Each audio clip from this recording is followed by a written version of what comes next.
जय हिंद दोस्तों। आज हम बात करने वाले हैं करंट के एक ऐसे टॉपिक के बारे में जो बहुत ज़्यादा न्यूज़ में है कुछ टाइम से। और ये न्यूज़ में क्यों है, इससे रिलेटेड विवाद क्या है और कार्बन डेटिंग क्या है, इन सब चीज़ों को आज हम डिटेल में जानेंगे। तो आइए आज का लेक्चर शुरू करते हैं। दोस्तों, ज्ञान व्यापी मस्जिद, ज्ञान व्यापी यानी कि ज्ञान का कुआं, ज्ञान व्यापी मस्जिद यानी ज्ञान का कुआं। और देखो ये मस्जिद कहाँ पे है, बनारस में है। कहाँ? बनारस। बनारस ही वही जगह है जहाँ से हमारे देश के प्रधानमंत्री जी चुनकर कहाँ पहुंचे थे, संसद में। यानी कि मोटे तौर पे बोल लो तो हमारे प्रधानमंत्री जी का क्या है, ये संसदीय क्षेत्र है ना। क्या है? संसदीय क्षेत्र। अब देखो इससे रिलेटेड विवाद क्या है। दोस्तों, लेक्चर में आगे बढ़ने से पहले मैं तुम्हें डिस्क्लेमर दे दूं कि ये जितने भी मंदिर या मस्जिद से जुड़े हुए मसले होते हैं ना, ये तब ज्यादा न्यूज में होते हैं जब इलेक्शन होते हैं। अभी तुम बता 2024 के इलेक्शन आ रहे हैं, तो मंदिर या मस्जिद इस तरीके के मसले बहुत ज्यादा उठेंगे अभी और बहुत ज्यादा न्यूज में रहेंगे।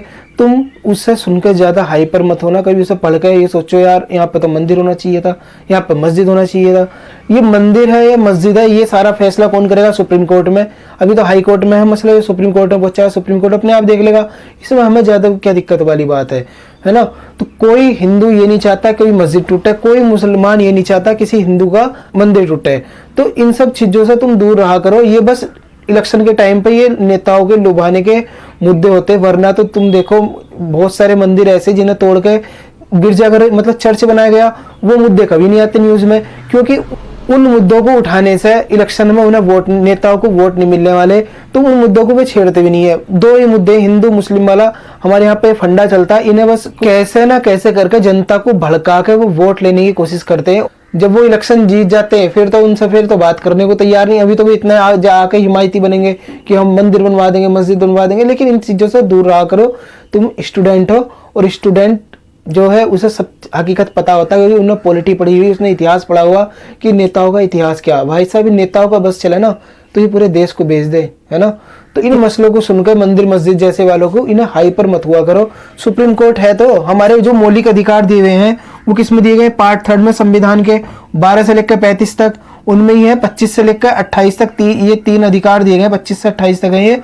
ये क्या है? हमारे धार्मिक स्वतंत्रता की बात करते हैं। और तुम्हें पता होगा हमारे अगर किसी मौलिक अधिकार का हनन होता तो उसकी रक्षा कौन करेगा? Supreme court.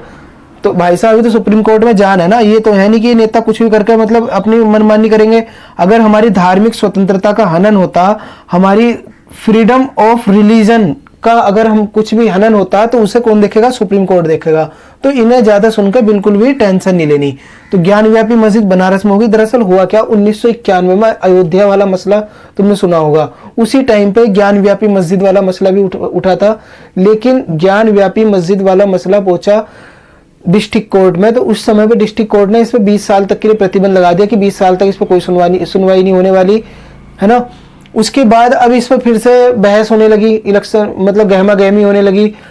दरअसल है क्या, क्यों इस पर इतना विवाद हो रहा? तुम इस मस्जिद का अगर तुम पिछला हिस्सा देखोगे तो तब तुम्हारी समझ में आएगा। ये बोला जा रहा है कि इस मस्जिद का, जो मैं फोटो लगा दूंगा उसमें देख सकते हो, इस मस्जिद के पिछले हिस्से को देख कर ये बोला जा रहा है कि ये पहले मंदिर हुआ करता था, जस्ट उसे बाद में इसका कुछ मतलब स्ट्रक्चर में तोड़फोड़ करके बाद में इसे मस्जिद बना दिया गया।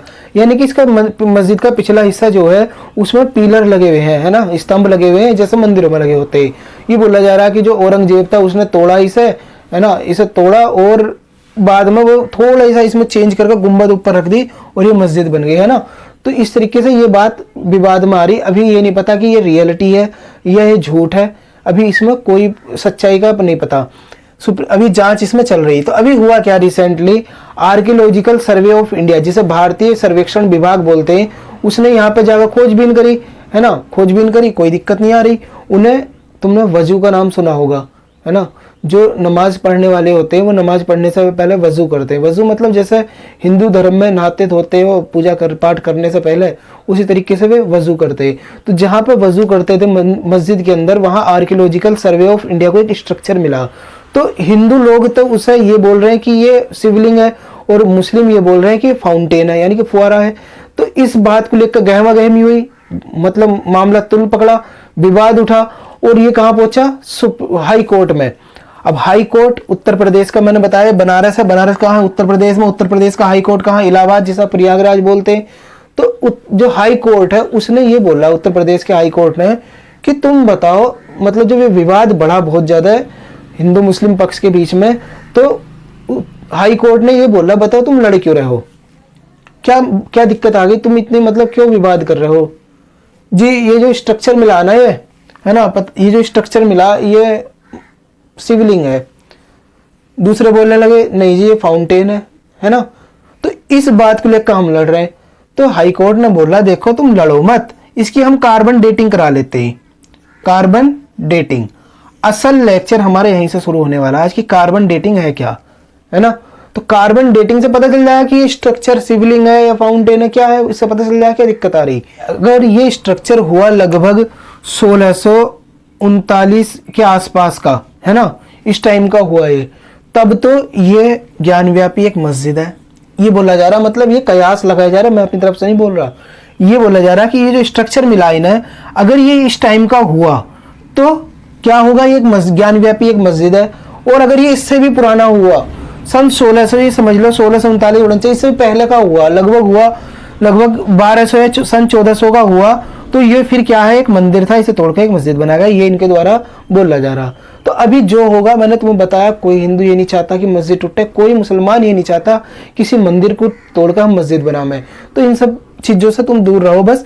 अभी कार्बन डेटिंग को समझाने से पहले एक चीज और बता दूं, हमने एक टेलीग्राम चैनल शुरू करा जिसमें हम रोज की क्विज देते हैं, कुछ क्वेश्चन आंसर सेंड करते हैं, और जो टॉपिक पढ़ाया जाता है उससे रिलेटेड पीडीएफ भी वहां पे तुम्हें मिल जाती है। अगर तुम किसी भी गवर्नमेंट एग्जाम की तैयारी कर रहे हो, सीटेट, यूपीटेट, अगर या अदर किसी भी गवर्नमेंट एग्जाम की तैयारी कर रहे हो, तो उस चैनल को ज्वाइन करके अपनी तैयारी को बूस्टअप कर सकते हो। तो वो बिल्कुल फ्री ऑफ कॉस्ट है, ऐसा कुछ नहीं कि उसे ज्वाइन करने के पैसे लगेंगे, तो उसे ज्वाइन करके अपनी पढ़ाई को एंजॉय कर सकते हो। तो अब देखते हैं हम कार्बन डेटिंग होती क्या है। कार्बन डेटिंग, असल तो मुद्दा यही है, क्योंकि एग्जाम में ये नहीं पूछा जाने का तुमसे कि वहां पर बताओ बनारस में मस्जिद बनाई गई है, मंदिर कोई नहीं पूछने वाला, है ना। ये पूछ सकते हैं कि ज्ञानव्यापी मस्जिद कहाँ पे, ये मैंने तुम बता ही दिया। ये पूछ लेंगे कार्बन डेटिंग, ये केवल ही तुम्हें जो कहानी बताई इसलिए बताई ताकि तुम इसे समझ सको कि असल में मुद्दा चल क्या रहा, तुम्हें एक आइडिया हो जाए, वरना तो मैं केवल कार्बन डेटिंग डायरेक्ट समझा देता, कोई दिक्कत ही नहीं थी। तो वायुमंडल के अंदर कार्बन जो है 3 अवस्था में पाया जाता है, CO2, C12 और C14 के रूप में। कार्बन का जो परमाणु द्रव्यमान है वो है 14। देखो कार्बन डाइऑक्साइड तो हम मतलब लेते ही छोड़ते ही है, ऑक्सीजन लेते कार्बन डाइऑक्साइड छोड़ते हैं। ये C12 और C14 हर मनुष्य के अंदर पाया जाता है, जितनी भी लिविंग थिंग है। और लिविंग थिंग क्या होती, जैसे पेड़ पौधे हो गए, जानवर हो गए, मनुष्य हो गए, ये सारे क्या है, लिविंग थिंग है। ये कुछ ना कुछ मतलब खाते पीते रहते हैं, तो इस वजह से इनके अंदर क्या है, कार्बन की मात्रा पाई जाती। जैसे तुम देख लो पेड़ पौधे हैं, वो प्रकाश संश्लेषण के जरिए क्या करते हैं, कार्बन ये C12 C14 की मात्रा अपने शरीर में लेते हैं। और तुम जानवर देख लो, जानवर भी क्या करते हैं, पेड़ पौधों, कुछ जानवर छोटे जानवरों को खाकर पेट भरते, तो उनसे उनके अंदर इसकी मात्रा पहुंचती रहती। लेकिन इंसान जो क्या है, सर्वाहारी है, वो सब कुछ खाता है, उसके अंदर वैसे ही पहुंच जाती। तो देखो C12 क्या है, एक स्थिर है, C14 क्या है, अस्थिर। मतलब ये वायुमंडल के अंदर ये इसका क्षरण होता रहता है, यानी कि ये घटता रहता, लेकिन ये स्थिर रहता। मान लो आज तुम्हारे अंदर क्या है, C12 की मात्रा पहुंच गई और C14 की, तो कुछ टाइम बाद ये तो कम हो जाएगी, ये स्थिर की स्थिर रहेगी, है ना। तो ये इसके जरिए निकाला जाता है कार्बन डेटिंग। अब तुम इसे एग्जाम्पल से समझोगे तो और तुम्हारी समझ में आ जाएगा। ये हम कैसे पता लगाते थे कि हमारी पृथ्वी पर डायनासोर भी हैं, ये हमने कैसे पता लगाया, और कितने साल पहले थे ये कैसे पता लगाया। या हमारी जो मोहनजोदड़ो हड़प्पा सभ्यता थी वो लगभग 2000 साल पुरानी थी, वो हमने कैसे पता लगाया। तो इन सब चीजों के लिए हमने क्या करा, कार्बन डेटिंग का इस्तेमाल करा। अब देखो एग्जाम्पल, मान लो कोई मानव कंकाल मिला, ये कोई जानवर की हड्डी समझ लो या पेड़ पौधे समझ लो, है ना, लिविंग थिंग बताई ना, मैं मानव कंकाल से समझा रहा तुम्हें। मानव कंकाल मिला, उसकी हमने एक हड्डी ली, उसके अंदर से हमने C12 और C14 का अनुपात लिया, है ना, इसकी मात्रा हमने देखी।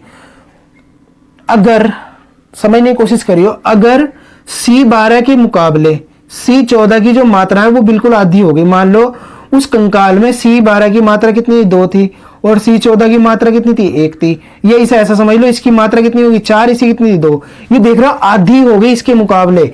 C14 की मात्रा, C14 की मात्रा C12 के मुकाबले क्या हो गई, आधी हो गई।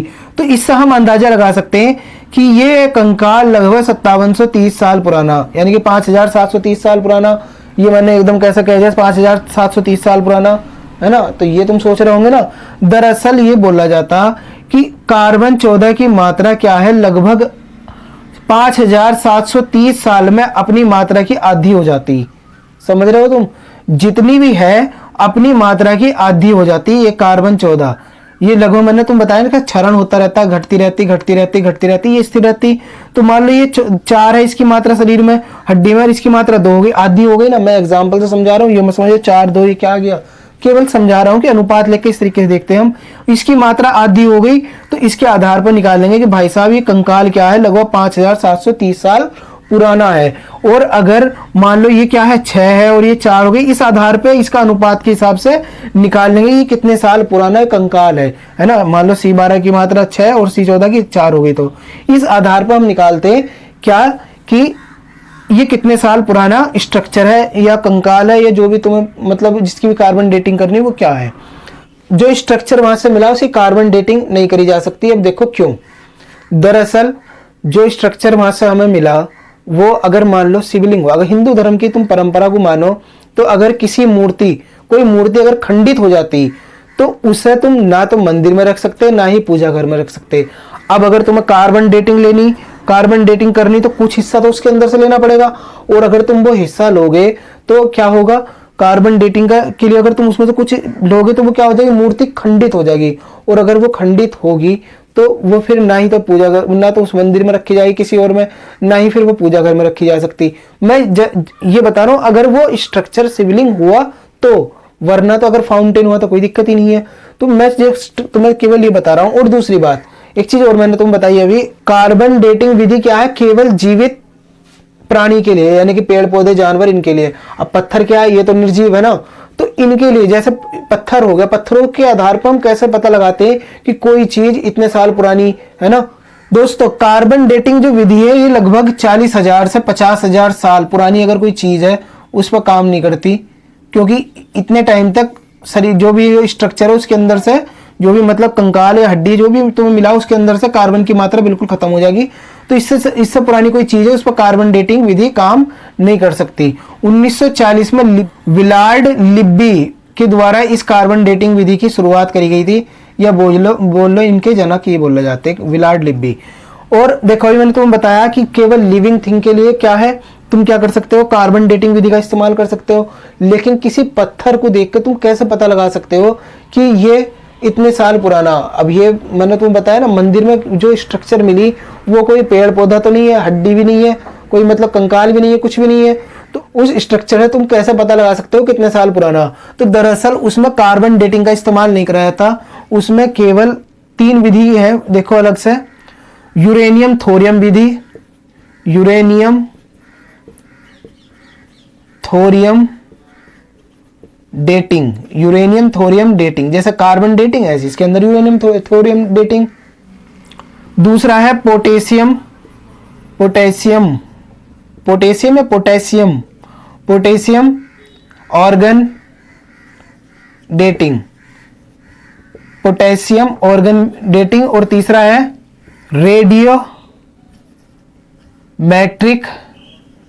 रेडियोमेट्रिक डेटिंग विधि, है ना। तो देखो या तो कार्बन डेटिंग जो विधि वो लिविंग के लिए, ये जो है ये बाकी विधि, इनके जरिए तुम क्या कर सकते हो, नॉन लिविंग जैसा पत्थर हो गए उनकी भी तुम पता लगा सकते हो कितने साल पुराना वो है। तो दोस्तों तुम्हें समझ में आ गया होगा कार्बन डेटिंग क्या थी, और ये ज्ञान व्यापी मस्जिद से जुड़ा जो मसला है तुम्हें समझ में आ गया होगा। आई होप तुम अभी से अंडरस्टैंड कर पाओगे। लेकिन एक चीज याद रखना, 2024 का इलेक्शन है तो हाइपर मत होना बिल्कुल भी। इलेक्शन के आधार पर अगर तुम्हारे घर पे कोई भी पार्टी वोट मांगने आती, चाहे बीजेपी, कांग्रेस, सपा, बसपा, कोई भी, ठाकर बाहर फेंक दियो, है ना। कोई जरूरत नहीं है तुम्हें ऐसे शख्स को वोट देने की जो तुम्हें धर्म के आधार पर बांट कर तुमसे वोट लेना चाहता। तो बस इन चीजों को ध्यान रखना। तो दोस्तों आज का लेक्चर तुम्हें कैसा लगा, अगर पसंद आता लाइक करना। मिलते हैं फिर नेक्स्ट लेक्चर में, तब तक के लिए थैंक्स अ लॉट, जय हिंद।